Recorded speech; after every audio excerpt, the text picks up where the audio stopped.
그래서 저는 여기서 한번 갔다가 한번 쉬었다가 계속 앞으로 조금씩 우리 노후에 조금씩 빼먹을 수 있는 국민 이런 것처럼 계속 오를 거라 못 맞고 이제 그렇게 될 거라 보는데 한 번에 막 팍 뜨는 게 한번 이제 뭔가 큰일이 생기면서 올 수도 있겠죠. 근데 그럴 때는 올랐다 또 금방 쭉 내리는 거고 그냥 길게 차라리 저는 지금 속도로 길게 꾸준히 올라가는 게 맞다고 봅니다. 그게 우리한테도 좋은 거고 100불, 200불이요? 5년에서 10년? 뭐라 말하기 좀 어렵네요. 5년에서 10년 뒤에 진짜 문제가 되는 건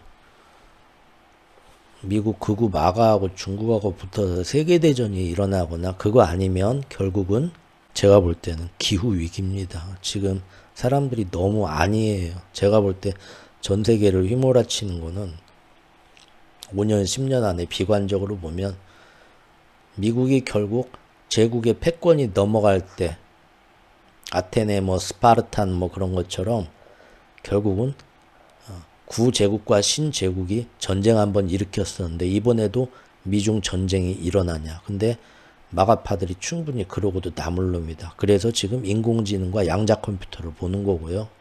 인공지능 양자 컴퓨터가 이쪽으로 돌기 시작했다면 전쟁 일으킬 것 같습니다. 저는 그 미국 놈들이. 근데 쉽지 않죠. 중국도 엄청난 군사력을 키우고 있어요. 지금. 근데 이제 인공지능 양자 컴퓨터 되게 되면 핵이 문제가 아니죠. 그러면 사이버전이에요. 사이버전. 그렇죠. 전 세계 인구 감소와 기후 재앙 이게 큰 문제예요. 전 세계가 푹 한번 저는 꺼질 거라고 봐요. 푹 꺼져요. 그런 사회학자들의 이 비전이 다 공통적인 거. 저 인터스텔라라는 영화가 그래서 재밌어요. 아시죠, 여러분들? 인터스텔라 영화. 거기 인터스텔라 영화 보면 어떻습니까? 미래 사회가 딱 나오잖아요. 이 인터스텔라 감독 크리스토퍼 놀란 감독이 아주 완벽주의자죠. 미래 사회가 어떻게 될 거라는 그냥 과학자들하고 진짜 과학자들하고 사회학자들하고 다 만나갖고 가장 현실적으로 어떤 모습이 될 건가에 대해서 엄청나게 고민하고 그걸 영화상에 풀어놨잖아요. 인터스텔라 보면 모습이 어떻습니까? 전 세계가 기후변화로 사막화가 돼요. 그래갖고 계속 황사 같은 모래폭풍이 막 밀려오죠. 그래가지고 학교 공부해갖고 애들이 다 뭐가 된다고요? 농부가 된다고요. 왜? 식량이 가장 큰 문제가 돼요. 그렇죠? 요 아들도 공부해서 농부 되잖아요. 근데 항상 엄청나게 기후 변화가 오고 가물고 건조하고 해가지고 불이 잘 나요. 그래갖고 막 옥수수 밭에 막 불 나고 막 난리 나잖아요. 이 영화 보면은 기후 위기로 세상이 어떻게 갈 것인가를 정확하게 얘기를 하고 있어요. 그리고 전 세계 경제가 기후 위기 때문에 다 망가지죠. 산업이고 뭐고. 그래서 여기서 정확히 기술되진 않지만 영화를 보면 분위기를 보면 한창 냉전이 미국하고 중국하고 냉전이겠지. 그때 떠났던 이렇게 위성에서 막 신호받아갖고 태양열 그런 걸로 계속 움직이는 드론, 정찰용 드론을 이 사람들이 이 영화 보면은 그러니까 그런 미국하고 중국하고 막 군비 경쟁하면서 그때 떠났던 건데 그 이후로 모든 나라들이 침체에 푹 빠진 거예요. 모든 산업이 다 무너지고 기후위기나 이런 것 때문에. 그래가지고 정확히 얘기는 안 하지만 사람들도 전부 학교 다니고 나면 애들 다 꿈이 뭐야? 무조건 다 농부야. 먹고 사는 거, 농작하는 것만이 최선인 거예요. 물이랑. 물론 여기 보면은 농사 영농 트랙터들, 덤프 트럭들 나오는데 보면 다 자율주행이고 사람이 운전하는 거 아닙니다. 다 AI가 운전해요. 이 영화 자세히 보셨나요? 그래갖고 그 트랙터들, 옥수수 농사짓고 하는 그 농장에 있는 그 큰 트럭들이 다 그냥 사람 타는 사람 없이 지들이 막 이렇게 돌아다녀요. 보면은. 그럼에도 불구하고 모두 농사에만 매달리고 그냥 수시로 막 황사 같은 모래폭풍이 밀려오고 사막화가 돼서 해마다 경작이 안 돼. 다 막 불나고 어디서 막 건조해가지고 뜨거워서. 그죠? 그리고 모든 산업이 다 망가지고 국가들의 국력도 다 줄어들어요. 그래서. 그죠? 정확히 그래서 여기서 얘기는 안 하지만 나사를 찾아가죠. 나사. 여기 지금 그 자기 그 우주 비행사 시절에 자기 가르쳤던 나사 우연히 찾아가잖아요. 가가지고 나사가 아직도 있네. 왜? 국가가 다 가난해져서 국가 예산으로 예전같이 나사나 이런 데를 먹여 살리지도 못해. 그래서 나사 같은 데가 예전같이 막 돈 많을 때처럼 막 우주선을 띄우고 그런 건 상상도 못해.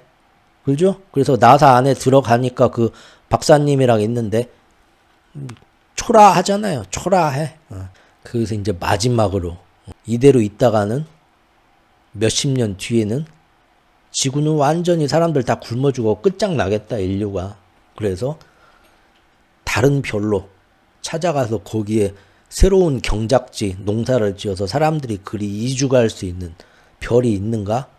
마지막 국가의 모든 마지막 재산을 탈탈 털어갖고 긁어 모아가지고 마지막 항성간 비행선 우주선 인터스텔라를 띄우잖아요. 이거 진짜 이거 성공하면 이거 실패하면 끝장이다. 나중에는 더 이런 거 한 번 더 우주선 띄울 예산도 없다는 거예요. 이 영화의 배경이 그거예요. 인터스텔라가. 그래서 이제 얘를 보내잖아요. 그렇죠? 재밌어요. 크리스토퍼 놀란 영화가. 인구 감소, 식량 뭐 건조해져. 아까 그 기후위기 과학자들이 얘기한 그 미래를 그대로 그려놔요. 제가 볼 때는 이게 더 큰 문제예요. 이게 더 큰 우리한테 닥칠 일. 그것도 피해갈 수 없는 확률로 거의 확실하게. 제가 우스갯소리로 그러잖아요. 금은 끼고 살래요? 금은 먹고 살 거예요? 텃밭에서 아무리 길러도 앞으로 저렇게 기후가 저렇게 되면 텃밭에서 경작도 힘들어집니다. 스마트 농업 그래서 굉장히 제가 관심을 몇 년 전부터 가지고 쳐다보는데요. 아직 스마트 농업이 싼 비용으로 실내에서 제대로 이렇게 할 만큼 아직 그 발전이 안 됐더라고요. 음모론인지 뭔지 몰라도 그 후쿠시마 원자력 그거 해가지고 노심 다 눕고 그 일본 대지진 때 했을 때 UFO들이 그때 계속 떴다는 얘기가 있어요. 그거 막아주려고. 그런 거 찾아보세요. 왜냐, 이제, 뭐 그게 사실인지 아닌지 모르겠지만, 너무 그게 정말로 지금 이 정도 된 것도 기적이라 이거예요. 너무 운이 좋았다 이거예요. 한마디로.